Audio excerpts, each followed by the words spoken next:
Agora pode começar. Agora pode? Pode. Oi, gente, tudo bem? Meu nome é Carolina, eu sou R1 de pediatria aqui do Dona Iris e eu vou dar aula sobre a doença hemorrágica do recém-nascido. Acho que tem que travar. Será que travar? Travar. Não faz. Agora foi.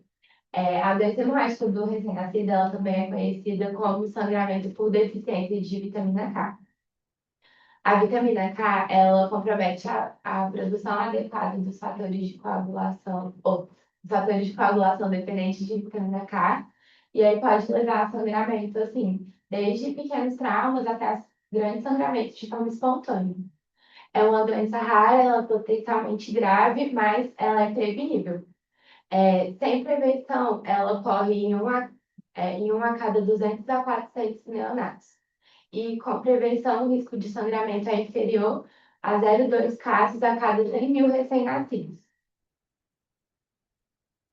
Tem três tipos de vitamina K: a vitamina K1, que é a filoquinona, que ela é adquirida através da dieta, vegetais verde escuro, kiwi, abacate, alguns óleos vegetais e cereais, e ela é absorvida no intestino delgado. Tem a vitamina K2, que é a menaquinona, que é produzida pelas bactérias intestinais do colo, bactérias anaeróbias, principalmente bacterióides e E. coli. E a Q3, que é a menadiona, que ela é produzida de forma sintética e a gente não usa no recém-nascido. Onde a vitamina K atua? Ela atua na regulação dos fatores 2, 7, 9, 10 e nas proteínas S e C. Então, o fator 7 é da via extrínseca, o 9 é via intrínseca e o 2 e o 10 são da via comum. Então, assim, acaba que ela interfere em toda a cascata de coagulação. Sem a vitamina K, os fatores não conseguem ser ativados. E aí altera todo o nosso coagulograma, aumenta o TP e o TTPA, mas não altera as plaquetas. E ela também é responsável pela ativação das proteínas C e S, que regulam a coagulação. Anticoagulação.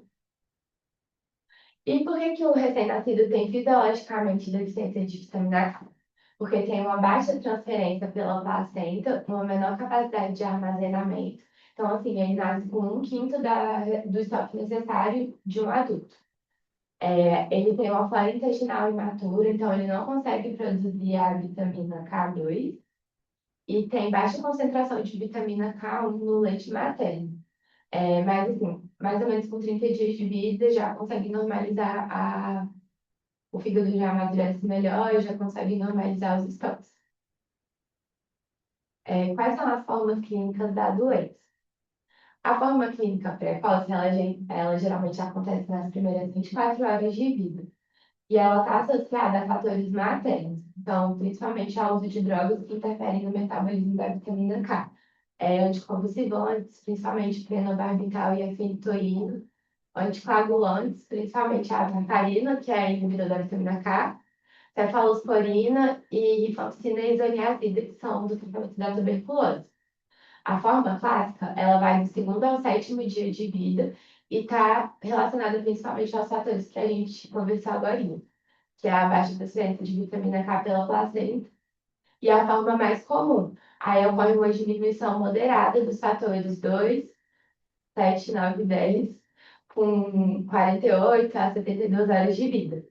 E a forma clássica é a forma que consegue ser prevenida com a profilaxia, logo após o nascimento. Aí tem a forma tardia, que vai de 2 semanas, a partir da segunda semana de vida, até 6 meses. Algumas referências colocam até 8 meses.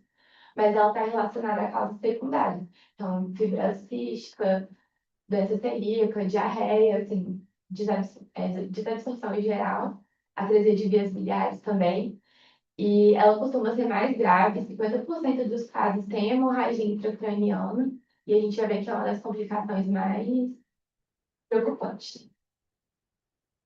A profilaxia é feita com a vitamina K, fitomenadiona, que é a K1, 1 miligrama IM no vaso lateral da coxa, logo após o nascimento. Os principais sítios de sangramento são nasal, intracraniano, pele mucosa, escoto umbilical, às vezes na cicatriz de circuncisão, se for o caso, trato geniturinário e gastrointestinal, que aí pode se apresentar como hematêmese ou como melena. A hemorragia intracraniana, ela é a principal causa de mortalidade associada à doença e pode dar sequelas neurológicas graves. Aí eu vou falar um pouquinho sobre o coagulograma. Como eu falei, a via intrínseca são os fatores 8, 9 e 11, e altera o PTT. Então, quando a gente. Assim, todas as vias vão ter alteradas de alguma forma com a deficiência da vitamina K. Então, todos vão estar alargados. Na via intrínseca é o fator 9, na via extrínseca o fator 8 e na via comum os fatores 2 e 10. E aí altera o PTT, o PTTA e o TAP. O teste de APT, ele é para a gente descobrir se um sangramento, ele sangue, sangue veio da mãe, do seio materno, que foi deglutido, ou se a origem do sangramento é o trato gastrointestinal do neném. Então, a gente pega o sangramento, mistura com água e a gente adiciona 1 ml de hidróxido de sódio. Aí, se é, der reagente, ele fica mais rosinha, e aí significa que o sangramento é do trato gastrointestinal. Se ele ficar assim, marronzinho, amarelado, significa que o sangue é materno, porque é hemoglobina A, e no outro é hemoglobina fetal. Aí o teste marronzinho é negativo. Eu vou falar um pouco sobre o passo a passo do manejo. Então, chegou um recém-nascido com sangramento. O que a gente tem que avaliar? Será que ele tem algum fator de risco, alguma predisposição para ter a doença hemorrágica do recém-nascido? Ele fez um parto em casa, não teve assistência médica, ele chegou a fazer a profilaxia com vitamina K, a mãe fez uso de alguma medicação durante a gestação, ele tem alguma doença hepática, e aí, sempre que a gente tiver a suspeita, a gente solicita os exames laboratoriais, o TP, o TPA, plaqueta, fibrinogênio, a plaqueta e fibrinogênio mais para diagnóstico diferencial, e concomitantemente a gente já administra a vitamina K, principalmente se for um recém-nascido que já está instável hemodinamicamente. Aí a gente sempre reavalia os parâmetros e se normalizar após a administração da vitamina K, a gente confirma que era doença hemorrágica do recém-nascido.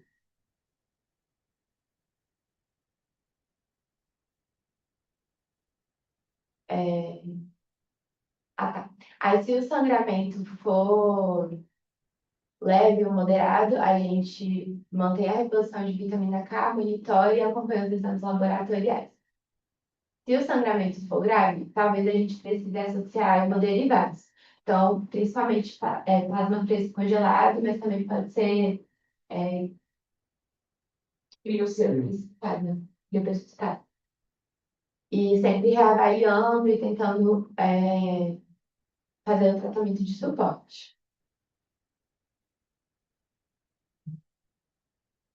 É, se normalizar, foi o que eu falei, se normalizar, ele teve uma evolução favorável, a gente confirma, senão a gente tem que investigar outras causas. A vitamina K no tratamento é 1 a 2 miligramas subcutâneo ou EV, e a gente espera uma melhora em 2 a 3 horas. Sempre que tiver convulsão, deterioração neurológica, a gente tem que pedir um exame de imagem, pode ser TC ou ressonância, para a gente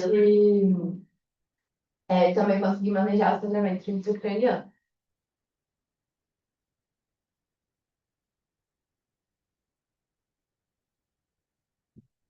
E se o recém-nascido, se você pegou um recém-nascido que não recebeu a vitamina K, a gente administra logo ao nascimento.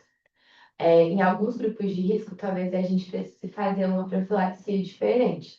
Se ele estiver recebendo nutrição parenteral total ou tiver em uso de antibiótico por mais de 2 semanas, como a vitamina K2 é produzida pelas bactérias do trato gastrointestinal, a gente vai precisar repor a vitamina K 0,5 miligramas IM ou EV por 2 semanas.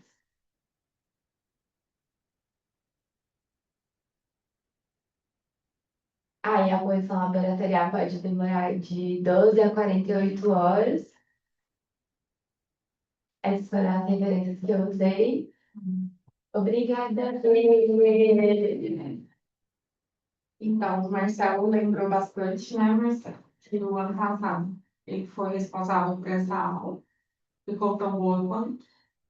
É muito comum a vitamina, é muito comum, mas esse hemorrágico do intestinaço ali, mas a panela, você se já pegou um caso? Eu já peguei vários casos de maltrite, bebês que chegam sangrando de casa, né? Às vezes se esqueceu de dar a medicação no interior, papapá, ou às vezes é uma doença hemorrágica por ser N fatores. O tratamento a gente faz, geralmente são 3 dias de tratamento. O bebê que está internado na UTI, todo prematuro extremo, ele recebe uma vez na semana, quando ele está em uso de MT, porque ele não está absorvendo nada pela dieta, né? É muito comum. Então, assim, e tem uma questão que eu acho que foi do ano passado que eu conversei muito com o Marcelo e com os meninos sobre isso, foi a recusa dos pais hoje em dia quanto à vitamina K. Foi um caso que o pai veio com a bula para mim, falando que ela pode ser feita via oral, e que podia ser, e que podia ser. E aí eu fui pesquisar. A apresentação oral não tem no Brasil. Mas no final da bula, puta que pariu, tem escrito realmente que pode ser feito em alguns casos, mas que não é absorvível tão bem quanto a intramuscular subcutânea. Então, assim, sempre quando levar essa demanda para vocês na sala de parto, leiam toda essa aula para os pais e convençam de fazê-lo vitamina K dentro do hospital intramuscular, tá? Porque a nossa obrigação é defender esses bebês, né? Se ele tem o risco de sangrar em casa e morrer desse sangramento, é um absurdo os pais não quererem, né? Sim. Por causa de uma pequena furada. Então, vocês ainda vão pegar esses pais que recusam. Eu, particularmente, consegui convencer todos os pais com fotos, com casos reais, que no Brasil a gente precisa ainda oferecer. E que, infelizmente, tem lá na bula que pode ser feito em casa, mas que a absorção não é tão boa. Tá? Então, caso vocês tenham curiosidade. Os estudos que você me mandou, eu vi também que não tem a mesma eficácia. Tem a mesma E tem que tomar várias vezes. Assim, você toma, acho que é 3 dias seguidos, Aí você depois toma na toma próxima semana. semana. Então, assim, nada a ver, né? É, Não sei de onde o povo tira essa doideira de não querer fazer. O crédito, tudo ok, né? Mas a vitamina K, não. Então, tem que ser feito mesmo, acontece. Então, uma a cada 200 recém-nascidos pode desenvolver. A gente pega muito na UTI, é muito comum. Então, é uma aula tranquila, né, Carol? Nossa, não achei. Gente, nossa, eu tava tão nervosa, eu passei mal de manhã. Valores, assim, para quem já está no L3, tá? De TAP, TTPA, a gente tem uma tabela. A gente segue esses valores alterados e eles mudam de acordo com a semana de vida, tá? Então, a gente tem uma tabela de TAP, TTPA alargado. Então, sempre quando chegar o exame, você olha a tabela. Eu não espero o exame para o tratamento, tá? Então, o bebê chegou para você, o bebê está sangrando, eu faço a vitamina K e depois eu olho o coagulograma, tá bom? Eu acho que eu peguei um ração para ele. Ela chegou com hematologia aí, tinha 4 dias de vida. E a doutora pediu o coágulo, mas também já fez uma dose. Uma dose, né? É bem comum. Já peguei várias vezes. Esse teste a gente não faz tanto do APT, por quê?